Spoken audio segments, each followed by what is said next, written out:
এই কাহিনীর সমস্ত চরিত্র ও ঘটনা সম্পূর্ণ কাল্পনিক। বাস্তবে জীবিত কিংবা মৃত ব্যক্তির এই গল্পটির সাথে কোনো মিল থাকলে তা সম্পূর্ণ অনিচ্ছাকৃত ও কাকতালীয়।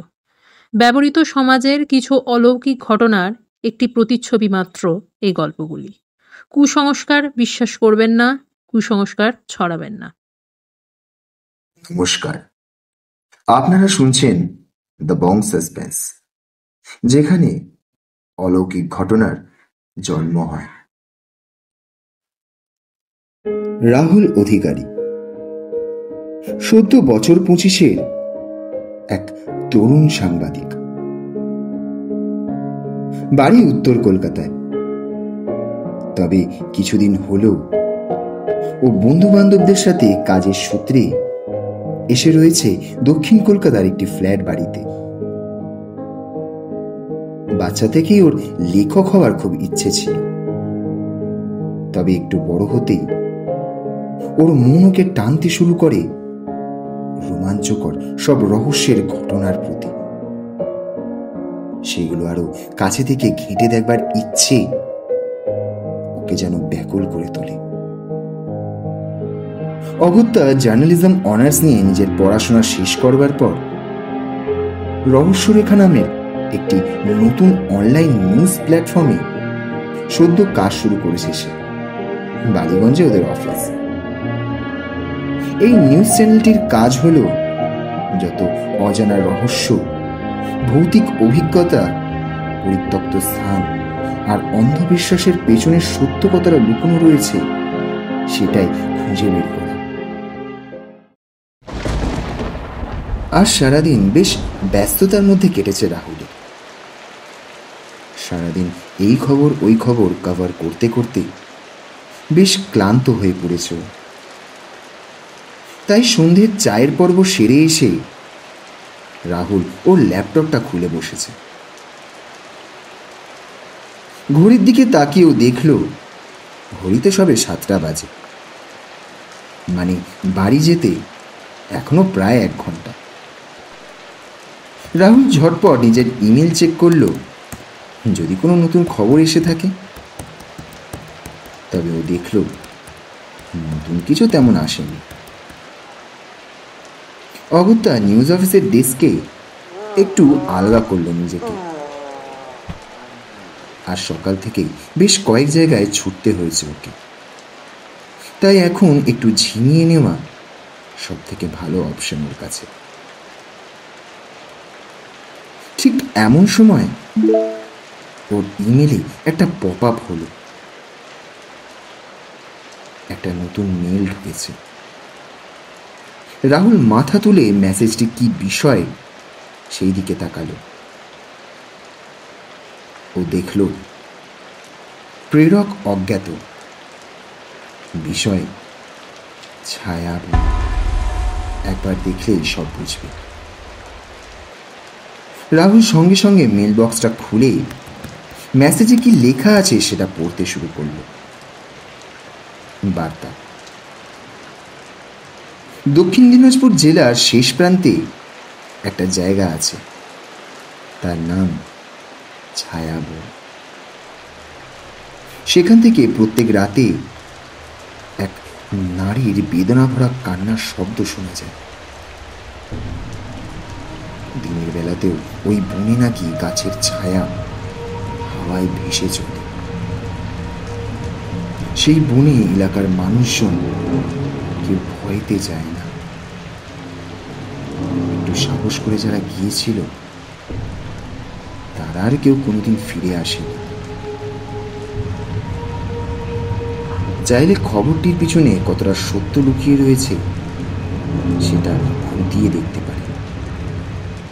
কিন্তু সাবধান, সবটুকু সত্য জানতে নেই। একজন সাবধান।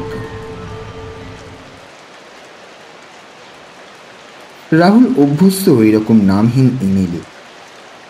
এর আগেও এরম ইমেল ও অনেক পেয়েছে।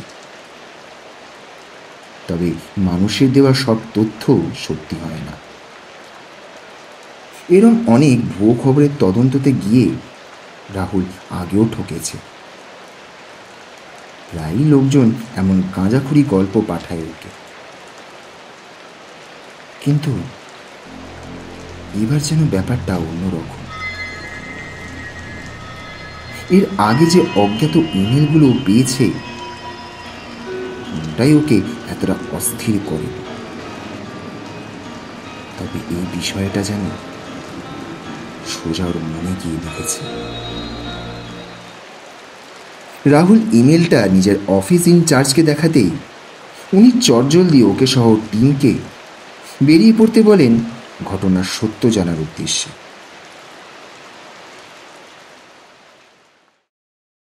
সেই দিন রাতে বাড়ি ফিরে ওর বান্ধবী মায়াকে ফোন করলো রাহুল।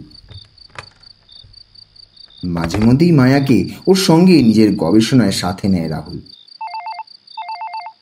মায়া একজন মস্তিষ্ক বিশেষজ্ঞ। মানুষকে দেখেও ধরে ফেলে তাদের কথার মধ্যে কতটা সত্য লুকোনো রয়েছে। তবে ভূত প্রেতের প্রতি ওরও কৌতূহল কিছু কম না, কিন্তু সবটার পরেও সে বৈজ্ঞানিক ব্যাখ্যায় বিশ্বাসী। যাই হোক, রাহুল তাকে ফোনে জানালো, শোনো, একটা ইমেল পেয়েছি, ছায়াবন বলে একটা জায়গা। এর আগে এমন কিছু মন কাড়া রহস্য আমি শুনেছি বলে আমার মনে নেই। ব্যাপারটা পড়েই কেমন গা ছমছম করছে। সিরিয়াসলি? তবে হ্যাঁ, নামটা খুব সিনেম্যাটিক শোনাচ্ছে, তাই না? এই কোথায় বললি যেন জায়গাটা? আরে দক্ষিণ দিনাজপুরে। ওখানেই একটা ছোট্ট গ্রাম পথে ঢুকতে হবে এই জায়গাটায় পৌঁছাতে গেলে। অনেক বছর আগে কোনো একটা মেয়ে নাকি সেখানে আত্মহত্যা করেছিল। এই এই এই কনফার্ম করো কেসটা, আমরা যাচ্ছি কিন্তু।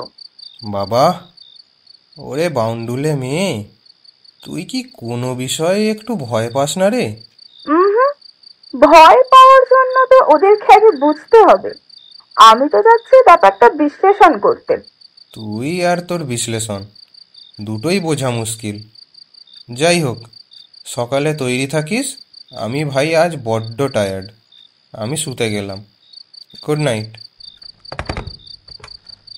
মায়া কিছু বলে উঠবার আগেই রাহুল ফোনটা কেটে দিয়ে বিছানায় পিঠ ঠেকালো।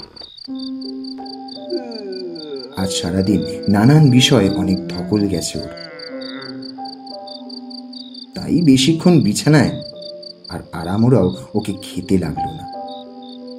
খানিকক্ষণের মধ্যেই গভীর ঘুমের চাদর ওর সর্বাঙ্গকে আগলে নিল।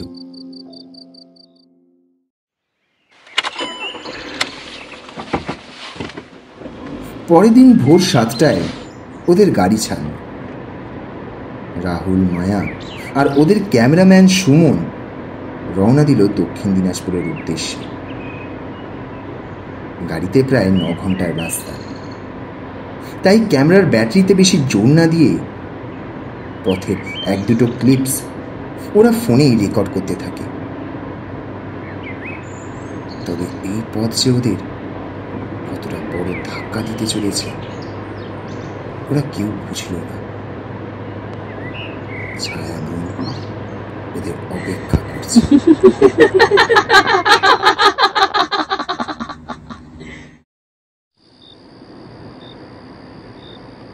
দিনাজপুর শহরে ওদের গাড়িটা এসে পৌঁছতে প্রায় 6টা বাজল। রাস্তায় দুপুরের খাওয়া দাওয়া পর্ব সারতে খানিকটা সময় লেগেছে, না হলে এখানে 4টের ভেতরে পৌঁছে যেত।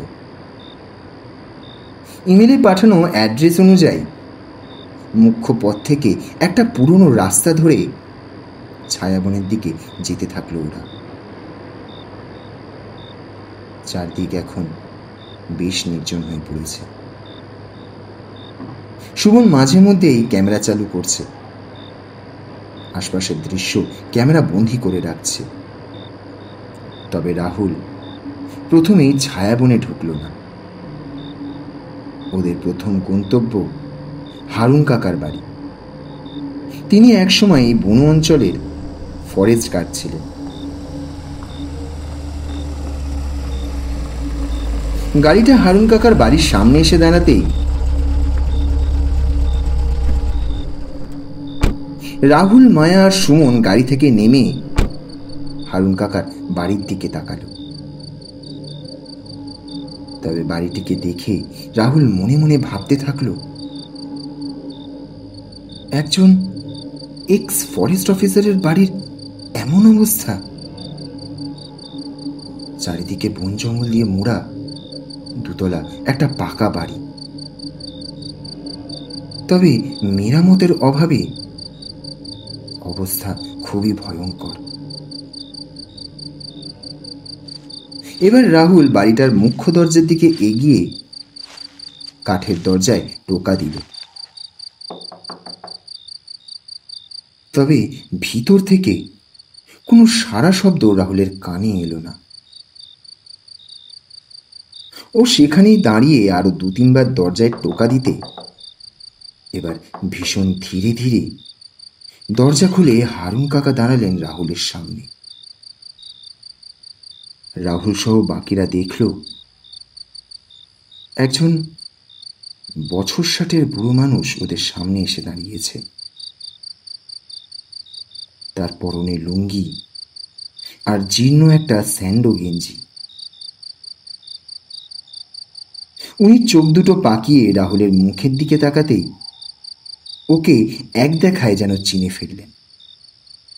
মুখে হালকা হাসি নিয়ে উনি বলে উঠলেন,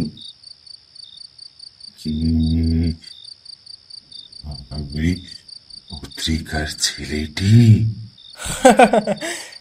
হ্যাঁ কাকু, আমি রাহুল অধিকারী, আর ওরা আমার টিম, মায়া আর সুমন। ছায়া বনের বিষয়ে কিছু জানতে চাই। ইমেল পেয়েছি কাল রাতে, তাই আজ সকাল সকাল বেরিয়ে এলাম। ও, তা কি তোমায় পাঠালো জানো ইমেলটা? না, তা তো জানি না কাকু। ভালো কথা, শোনো তবে ওখানে যেও না। ওই ছায়ার ডাক শুনলে কেউ আর ফিরে না। রাহুল মায়ার দিকে একবার মাথা ঘুরিয়ে তাকালো। মায়ার চোখে তখন উত্তেজনার ঝিলিক চকচক করছে। যাকে ভিতরে এসো, ভিতরে এসো, সব কথা বাইরে হয় না। ভিতরে এসো, বসো, একে একে বসো। ওনার কথায় সম্মতি জানিয়ে ওরা সবাই একে একে ছোট্ট দোচালা ঘরের ভেতরে এসে দাঁড়ায়। তারপর হারুন কাকা ওদের বসার জন্য কাঠের পিঁড়ি পেতে দিতেই রাহুল সহ বাকিরাও সেখানে বসে ঘরের চারপাশটা একবার ভালো করে তাকিয়ে দেখল। ঘরে তেমন কিছুই নেই। কিছু পুরনো বন দপ্তরের নোটিশ, কালো হয়ে যাওয়া দেওয়ালে টাঙানো কিছু ছবি, আর কাঠের তৈরি একটা বিশাল মানচিত্র। সবটাই যে আদিকালের পুরনো দেখেই বোঝা যাচ্ছে।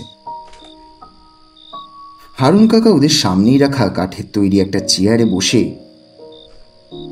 সবটা একে একে বলতে শুরু করলেন। জানতে এসেছ যখন প্রথম থেকে বলি, আমার ফরেস্ট গার্ডের চাকরি শুরু হয়েছিল 1994 সালে। তখনও ছায়া বনকে লোকে ভয় পেত, তবে এতটা নয়। ধীরে ধীরে যেন বনটা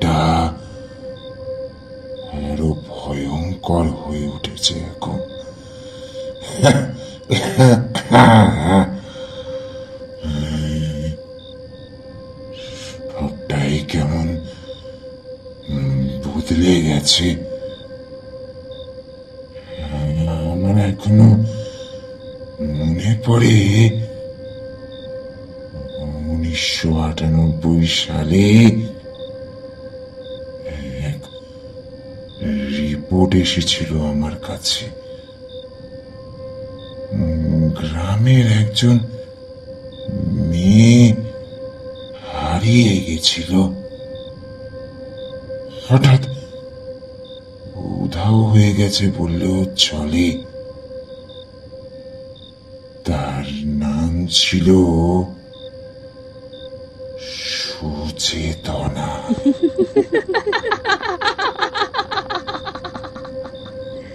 বয়স মোটে 20। ওর নাকি প্রেমিক ওকে ওই বনের ভিতরে ডেকে নিয়ে গেছিল। তারপর ছেড়ে চলে যায় সেখানে। লোকের মুখে মুখে শোনা, ঠিক সেই দিন রাতেই ওই মেয়ে ছায়া বনে গলায় দড়ি দেয়। একটা পুরনো শাল গাছের ডালে। তা সেই দিন ভারী রাত হয়েছিল। রাতে আমাদের ওই এলাকায় যাওয়া বারণ ছিল। জঙ্গলি সব জন্তু জানোয়ারদের ঘাঁটি ওই বন, যারা বন্দুকের গুলিকেও ভয় পায় না। তা আমি পরদিন গিয়ে তার লাশ নামাতে সাহায্য করেছিলাম। কিন্তু একটা বিষয় যেন আজও আমার চোখের সামনে ভাসে। ওই মেয়েটির 2 চক্ষু অসম্ভব লাল। সেই লাল যেন ভাষায় বর্ণনা করা যায় না। তাকে দেখে স্পষ্ট বোঝা যাচ্ছিল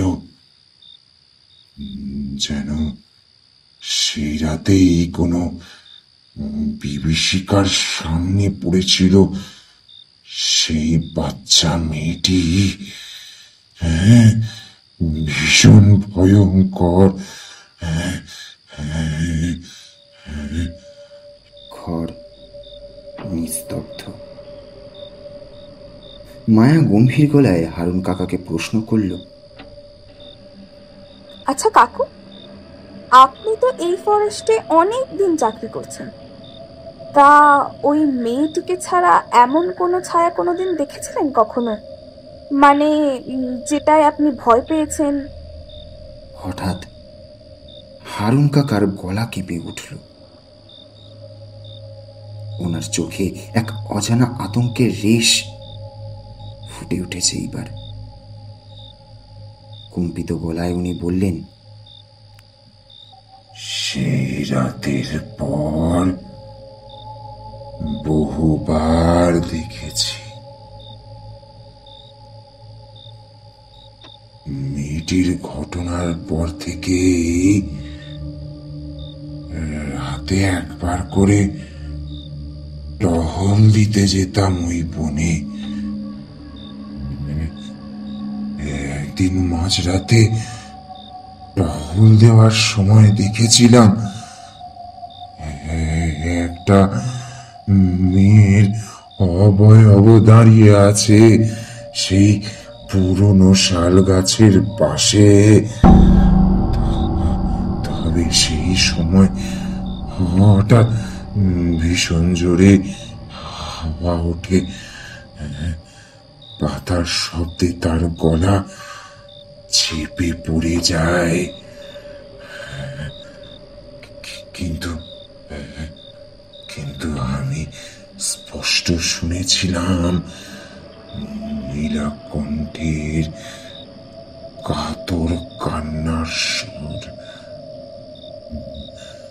আমার নিজের দুই চোখে বিশ্বাস হয়নি প্রথম দিন।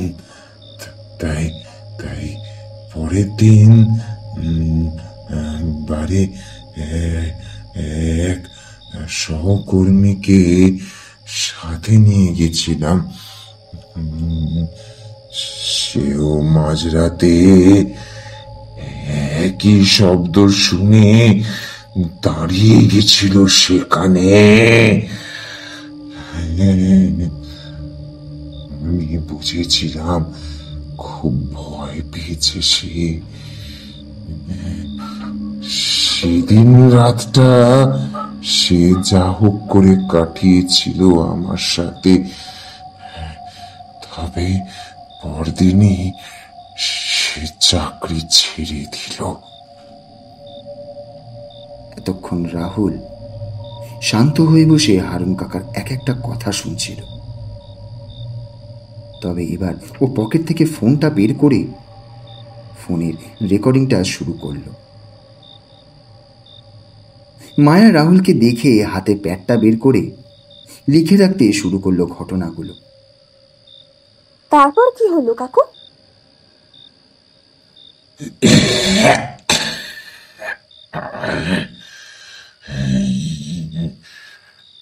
তারপর থেকে সরকার ওই অঞ্চল বন্ধ ঘোষণা করলো। বন দপ্তরের অনুমতি ছাড়া কেউ সেখানে যেতে পারে না। কিন্তু মাঝে কিছু পর্যটক সেখানে বিনা অনুমতিতে প্রবেশ করেছিল। শোনা যায় তারা আর কেউ ফিরে আসেনি। কাকা, এই বনটার নাম মানে মানে ছায়া বন নামটা কি আগে থেকেই ছিল ওই জায়গার? আগে ওই জায়গার নাম ছিল ধবল বন। তবে সুচেতনার মৃত্যুর পর থেকেই ওই জায়গার নাম পাল্টে যায়। লোকে বলতে থাকে ওর ছায়া ঘুরে বেড়ায় ওই বনের ভিতর। কেউ কেউ বলে ওর আত্মা শান্তি পায়নি। তখন থেকেই ওই জায়গার নাম পড়ে ছায়া বন। ঠিক এমন সময় হঠাৎ ওদের পিছন থেকে ক্যামেরা হাতে নিয়ে সুমন আতঙ্ক ভরা কণ্ঠে চেঁচিয়ে ওঠে। তারপর ওদের জানায়, ভাই, বাইরে বাইরে কেউ যেন দাঁড়িয়ে আছে, আমি স্পষ্ট দেখতে পেলাম। সুমনের এমন কথা শুনে ওরা সবাই হুড়মুড় করে বারান্দায় ছুটে এলো। আর এসে দেখল একটা ছোট বাচ্চা মেয়ে, বয়স 10 কি 11 হবে। তার চুল এলোমেলো, চোখে কেমন একটা শূন্য দৃষ্টি। মেয়েটি মায়ার দিকে হাত বাড়িয়ে হঠাৎ বলল, তোমরা কি ছায়াবন যাচ্ছ?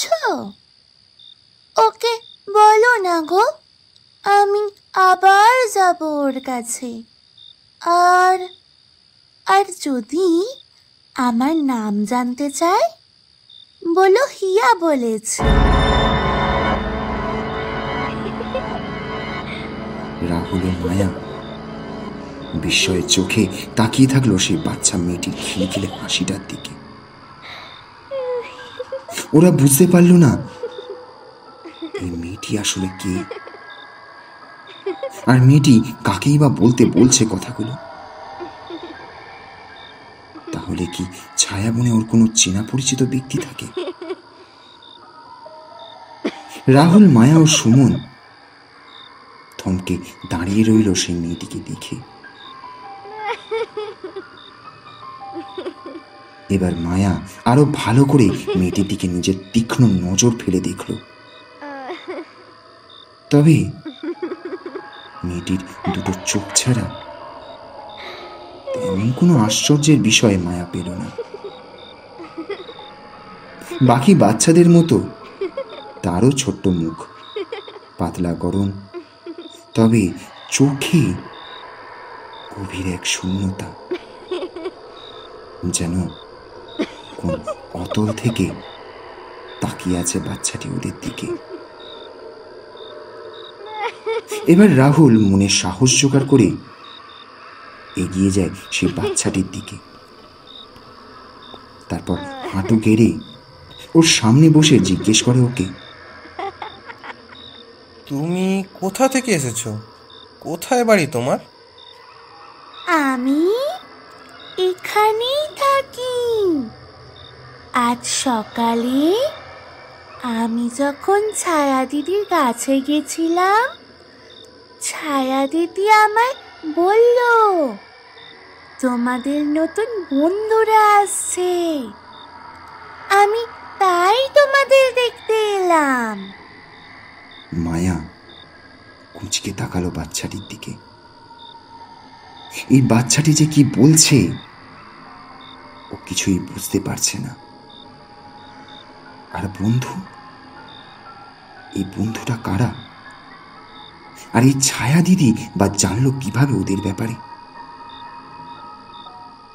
মায়া হঠাৎ বাচ্চাটিকে জিজ্ঞেস করে, ছায়া দিদি মানে কে এই ছায়া দিদি? আর তোমায় সে কিভাবেই বা বললো আমাদের বিষয়ে? কোথায় সেই ছায়া দিদি এখন? ওই বনের ভিতরে একটা গাছ আছে, সেখানে মাঝে মাঝে দিদি বসে থাকে। আমি গেলে আমায় অনেক গল্প বলে। দিদির কাছে গল্প শুনতে আমার খুব ভালো লাগে। মায়া সঙ্গে সঙ্গে পকেট থেকে নোটপ্যাডটা বের করে কিছু একটা লিখে রাখলো সেখানে।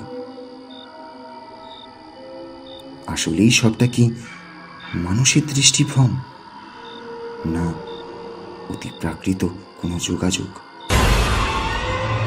হিয়া আবার রাহুলকে বলে উঠল, আমি চলি গো, মা হয়তো সকাল থেকে খুঁজছে আমায়। এই কথাটা বলেই হিয়া ওদের সামনে থেকে চলে গেল। সবাই শান্ত দৃষ্টিতে তাকিয়ে থাকলো সেই মেয়েটির দিকে। তবে বাচ্চাটি একটু দূরে গিয়ে অন্ধকারের ভিতরে যেন কোথায় হারিয়ে গেল।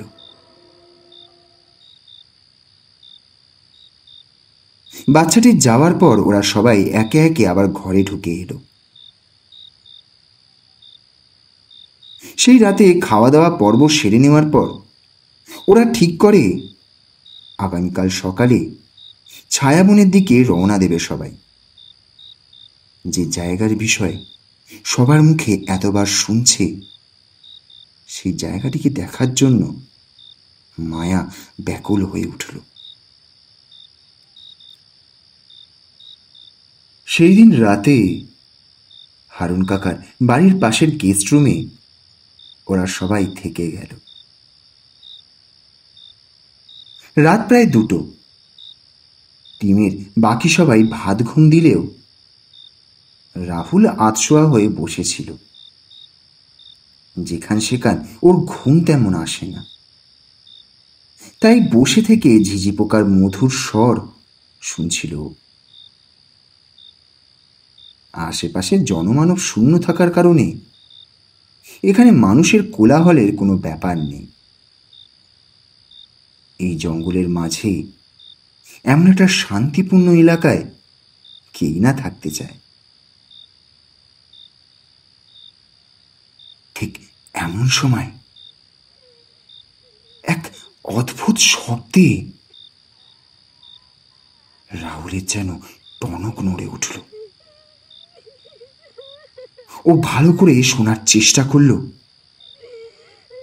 ওটা আসলে কিসের শব্দ।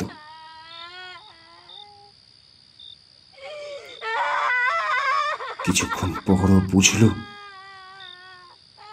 কেউ যেন গভীর কাতরে কেঁদে চলেছে। রাহুল সঙ্গে সঙ্গে মাথা ঘুরিয়ে বাকিদের দিকে তাকালো। ওরা সবাই ভীষণ ক্লান্তিতে ঘুমোচ্ছে,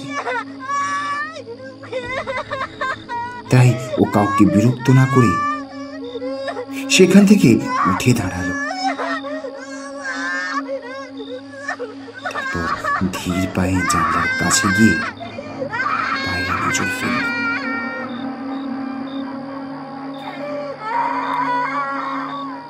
বাইরে তেমন কোনো আলোর ব্যবস্থা নেই, তবে চাঁদের হালকা আলোয় একটা গাছের পাশে চোখ পড়তেই রাহুল ভীষণ চমকে উঠল। ওর চোখ দুটো বড় বড় হয়ে গেল। ও দেখল একটা ছায়া মতো অবয়ব তোমার মতো ঘুরছে একটা পুরনো গাছের চারিদিকে। এবার হঠাৎ রাহুলের যেন মনে হলো কেউ একজন কানে ফিস ফিস করে ওকে বলছে, রাহুল, আমার কাহিনীটা জানো? তোমাকে যে জানতেই হবে। আমি অপেক্ষা করছি, জানো? রাহুল সঙ্গে সঙ্গে পেছনে ফিরে তাকালো, তবে সেখানে কেউ নেই। ফের জানলার বাইরে দেখলো, তবে ওখানেও সেই ঘূর্ণিপাকের মতো ধোঁয়া হঠাৎ অদৃশ্য হয়ে গেছে। এমন দৃশ্য চোখের সামনে দেখে রাহুলের পুরো শরীর দরদর করে ঘামতে শুরু করলো। ওর হাত পা থরথর করে কাঁপছে। ও ধীরে ধীরে বিছানায় ফিরে এসে আবার নিজ স্থানে বসে পড়ল। তবে ও ঠিক করল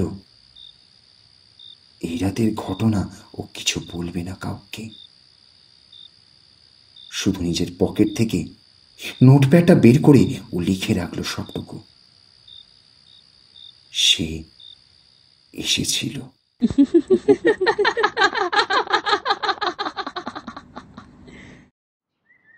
সকালের আলোয় রাহুল নিজেকে স্বাভাবিক দেখানোর চেষ্টা করলো সবার সামনে।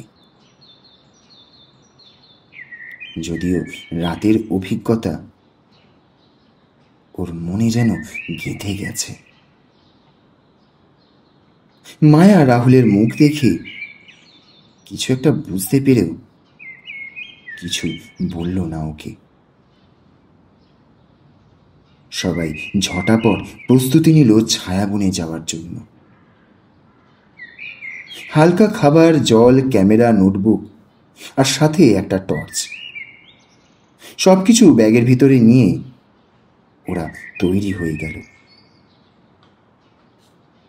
তবে ওদের বেরোনোর ঠিক আগের মুহূর্তে হারুন কাকা এসে ওদের বললেন, দুপুরের আগেই ফিরতে চেষ্টা করো। সন্ধ্যার পর ওই বনের বাতাস বদলে যায়, একেবারে বদলে যায়। হারুন কাকার কথায় সম্মতি জানিয়ে ওরা রওনা দিল ছায়াবনের উদ্দেশ্যে। কিন্তু ওরা বুঝল না কোথা থেকে যেন হিয়া এসে ওদের পাশে দাঁড়িয়েছে ইতিমধ্যে। মায়া তাকে হঠাৎ দেখে ভূত দেখার মতো চমকে উঠল। তবে রাহুল তার দিকে তাকিয়ে তাকে আর চোখে জিজ্ঞেস করলো, তুমি এমন সকাল সকাল আমাদের পাশে কোত্থেকে এলে? আর তুমি জানলেও বা কি করে আমরা ছায়া বনে যাচ্ছি? তোমাদের দেখাবো বলে এসেছি গো, ছায়া দিদি কোথায় থাকে আর তোমাদের খবর ছায়া দিদির কাছে সবটা আছে। মায়া চুপচাপ তাকিয়ে রইল ওর দিকে। তারপর ওকে জিজ্ঞেস করলো, তুমি একা একা বনে যাও, ভয় করো না?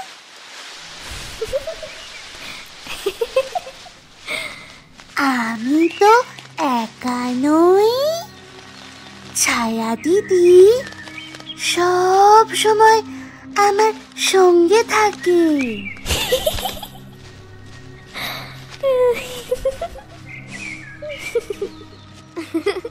রাহুল ও মায়া একে অপরের দিকে তাকালো। সুমন ক্যামেরা চালু করে ওদের সামনে হাঁটতে থাকলো।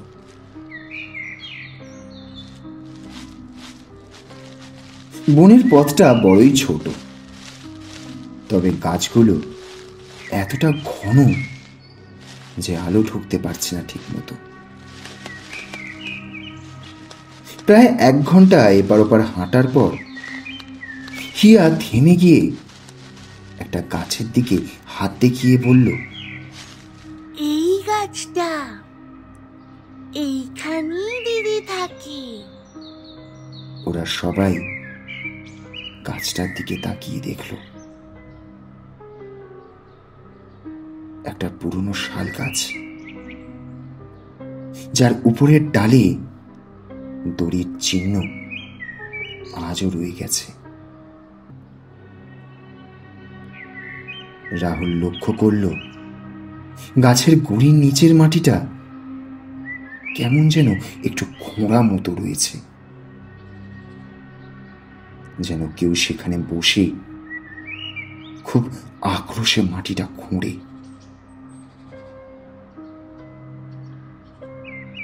হঠাৎ মায়ার নাকে একটা ভোঁতা তবে অনেক পুরনো আতরের গন্ধ এলো। ও চোখ বন্ধ করে কিছু অনুভব করার চেষ্টা করল। ঠিক সেই সময় রাহুল আতঙ্কিত গলায় সবাইকে ইঙ্গিত করে বলল, তোরা কি শব্দটা শুনতে পাচ্ছিস? একটু শান্ত হয়ে শোনার চেষ্টা করে দেখ তো। দূর থেকে ভেসে আসছে একটা কান্নার শব্দ। সেটা শুনে ওরা সবাই সেখানে পাথরের মূর্তির মতো দাঁড়িয়ে পড়ল।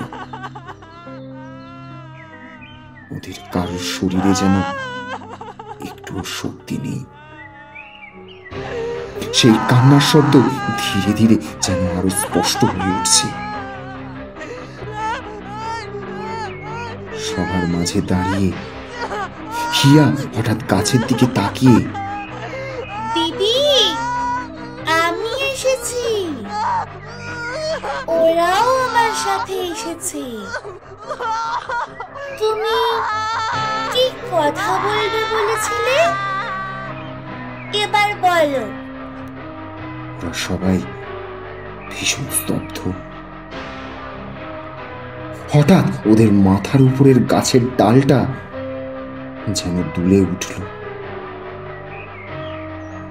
অথচ একটুও বাতাস নেই। পাতাগুলো কেমন ফিসফিস করে উঠল ওদের দেখে। ঠিক সেই সময় সুমনের ক্যামেরাটা অটোমেটিক অফ হয়ে গেল। সুমন সঙ্গে সঙ্গে আবার ক্যামেরাটা চালু করতে গিয়ে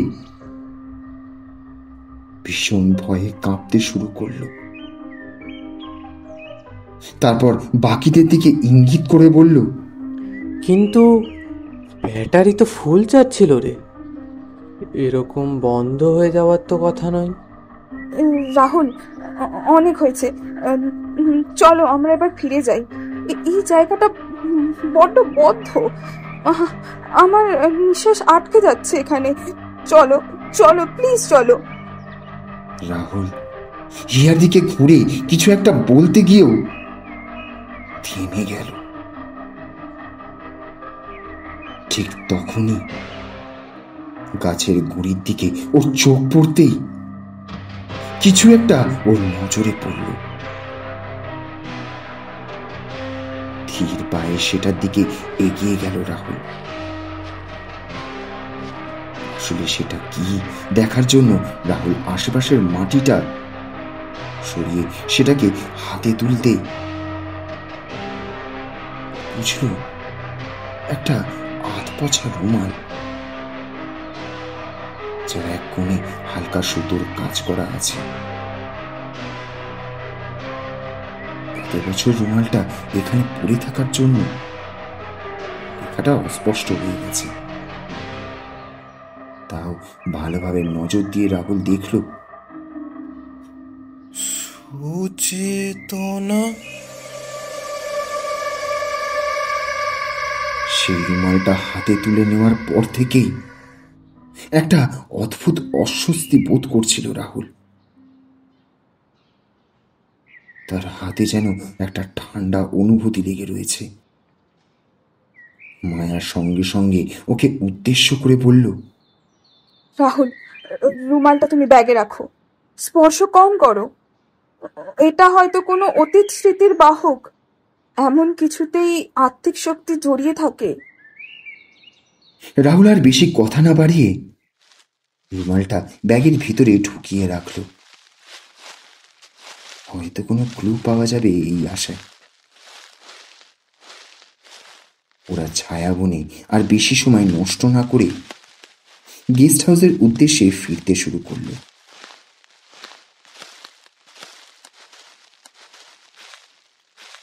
ফিরতি পথটা ছিল একদম নিস্তব্ধ।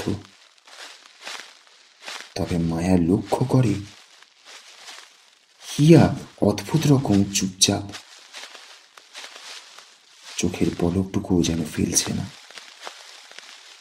রাহুল কয়েকবার ওর সাথে কথা বলার চেষ্টা করলেও ও কোনো উত্তর দিল না।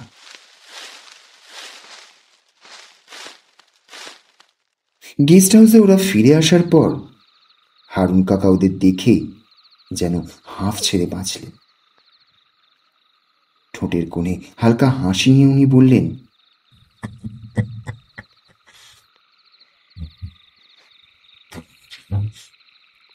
ভাগ্যবান। বনের ভেতরে বাতাস খুব ভারী ছিল।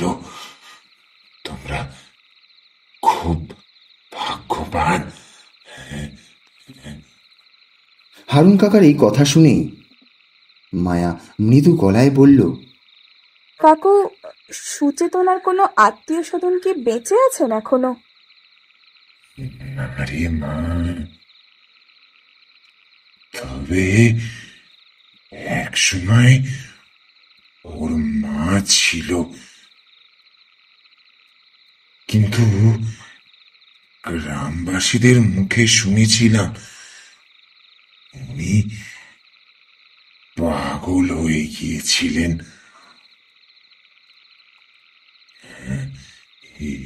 এই বছর 5 আগে দেহ রেখেছেন উনি।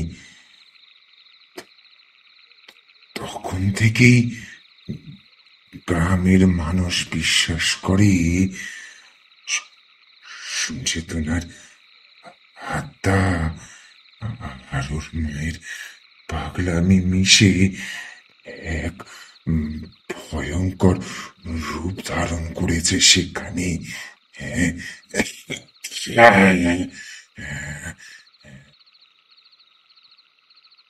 সেদিন রাতে ওদের মাঝে আর তেমন কোনো কথা হলো না। সবাই নিজের মতো খাওয়া দাওয়া পর্ব সেরে নিয়ে যে যার মতো শুতে গেল। রাহুল, মায়া আর সুমন সবাই নিজ জায়গায় রাতের খাওয়া শেষে বিশ্রাম নিচ্ছে। তবে হিয়া তখনও ওদের ঘরের আশেপাশেই ঘুরতে থাকলো।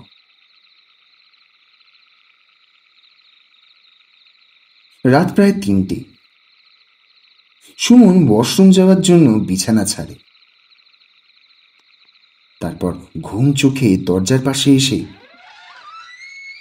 অর্ধেক দরজা খুলে দাঁড়াতেই দরজার ফাঁক দিয়ে দেখতে পায় হিয়া উঠোনে দাঁড়িয়ে আছে।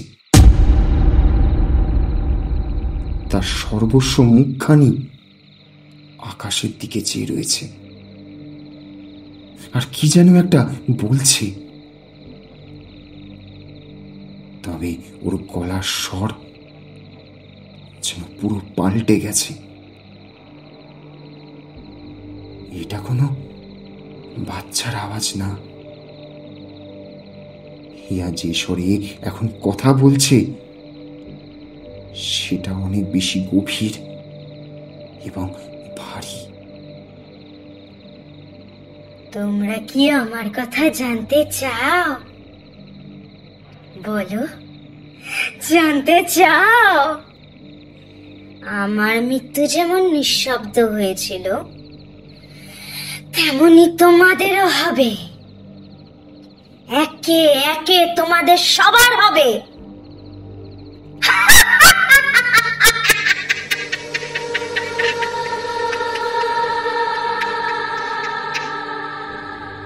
সুমন সঙ্গে সঙ্গে ভীষণ আতঙ্কে চেঁচিয়ে উঠে সবাইকে ডাকলো। তৎক্ষণাৎ ওর পিছন থেকে রাহুল ছুটে এলো, আর রাহুলের পিছনেই মায়া। ওরা এসে দেখে হিয়া তখন মাটিতে বসে কাঁদছে, ওর চোখ বন্ধ। মায়া ওর কাছে ছুটে গিয়ে হিয়ার মাথাটা নিজের কোলে তুলে নিল।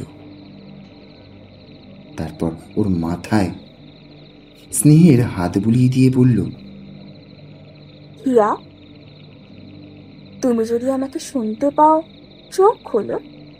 কি হয়েছে তোমার, বলো আমাদের। কিছুক্ষণ পর হিয়া হঠাৎ কাঁপতে কাঁপতে চোখ খুলল। মায়া দেখল ওর একটা চোখ কালো আর একটা লালচে মতো। এইবার ওর ঠোঁট একটা ফাঁকা হাসিতে কেঁপে উঠল। তারপর কম্পিত গলায় হিয়া বলল, আমি শুধু হিয়া নই, আমি সুচেতনা। ওদের আশপাশের বাতাস কেমন যেন ধীরে ধীরে ভারী হয়ে উঠল। ঘরটা ভীষণ ঠান্ডা, তবে গাছের একটাও পাতা নড়ছে না। বারান্দায় জ্বলতে থাকা ছোট বাল্বটা হঠাৎ টিমটিম করে জ্বলতে লাগলো। হিয়ার কথাগুলো শুনে রাহুলের মাথায় যেন বাজ পড়ল। ছায়া এখন হিয়ার শরীরে। পুরো ঘর নিস্তব্ধ, বাইরে কোনো হাওয়া নেই, শব্দ নেই। শুধু হিয়া মাটিতে বসে এক অদ্ভুত দৃষ্টিতে তাকিয়ে আছে সবার দিকে। এবার রাহুল হিয়ার দিকে এগিয়ে এসে ওকে ফিস ফিস করে বলল, হিয়া, তুমি কি মজা করছো আমাদের সাথে? তুমি কি সত্যি সুচেতনা? হিয়া ধীরে ধীরে মাথা নাড়ল।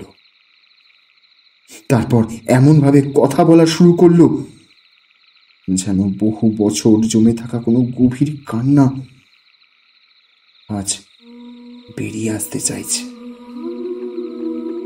আমার নাম ছিল সুচেতনা।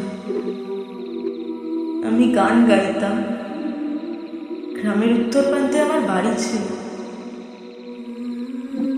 বাড়ির সামনে আমাদের মাঠ জোড়া বাগান,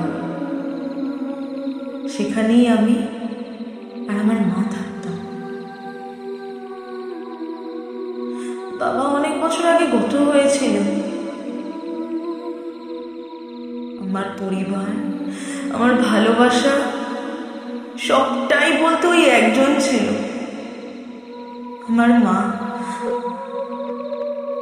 তবে একদিন শহর থেকে এক যুবক এসেছিল, রিতম। সে ছবি তুলতো, খুব ভালো কথা বলতো আমার সাথে। আমি একবারও বুঝতে পারিনি কত বড় মিথ্যে অভিনয়ের নাটক সে আমার সাথে করেছিল। সে আমায় বলেছিল আমাকে নিয়ে শহর যাবে, বিয়ে করবে, আমাদের সুন্দর একটা সংসার হবে। বলেছিল ও ভালোবাসে আমায়, আর আমিও পাগলের মতো ছুটেছিলাম তার পিছনে। একবারও বুঝতে পারিনি সবটাই একটা মিথ্যে ছিল, মিথ্যে ছলনা। একদিন আমাকে সে ডেকে নিয়ে এলো এই শাল গাছটার নিচে, আর ওর সঙ্গে ছিল ওর আরো দুজন বন্ধু। তারা সবাই আমার জানোয়ারের মতো ছিন্ন ভিন্ন করে দিল আমার শরীরটাকে। আমার শরীরটার উপরে ঝাঁপিয়ে পড়লো। আমি অনেক চেঁচিয়েছিলাম, কিন্তু কেউ শোনেনি আমার ডাক। কেউ না। শেষে ওরা আমার গলা চেপে ধরলো, আমাকে মেরে ফেললো, তারপর এইখানেই ফেলে চলে গেল, যেন আমি কিছুই না। গ্রামের সবাই বলল আমি নাকি আত্মহত্যা করেছি, কিন্তু আমি জানি আমি নিজের ইচ্ছায় মরিনি, আমাকে মারা হয়েছে, শেষ করা হয়েছিল তিলে তিলে আমাকে।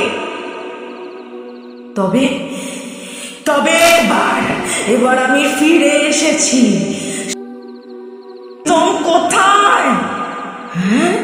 কোথায় আমার তাকে চাই।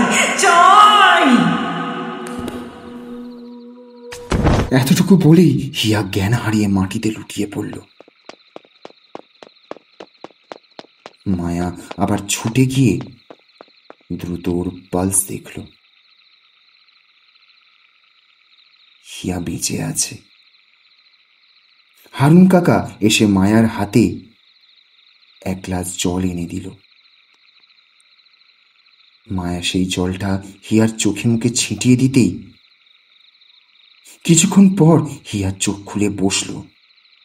তবে ওর কিছুই মনে নেই। রাহুল ও মায়া গভীর চিন্তায় পড়ে গেল। ওরা যে কি বলবে বুঝে উঠতে পারছে না। শেষে একটা দীর্ঘশ্বাস ছেড়ে রাহুল বলল, মনে হচ্ছে একটা অস্থায়ী ভর করা ছায়া কখনো কখনো হিয়ার শরীর ব্যবহার করছে নিজের সত্য প্রকাশের জন্য। আমরা যেহেতু ব্যাপারটার অনুসন্ধানে নেমেছি, তাই ছায়া আমাদের সাহায্য করতে চায়। তবে ওর সাহায্যের আসল কারণটা হলো প্রতিশোধ। তাই সে আমাদের সাহায্যে রিতমকে খুঁজতে চায়। মায়ার পাশে রাহুল ভীষণ শান্ত চোখে আকাশের দিকে তাকিয়েছিল। হঠাৎ রাহুল সিদ্ধান্ত নিল রিতমকে ও খুঁজে বের করবে।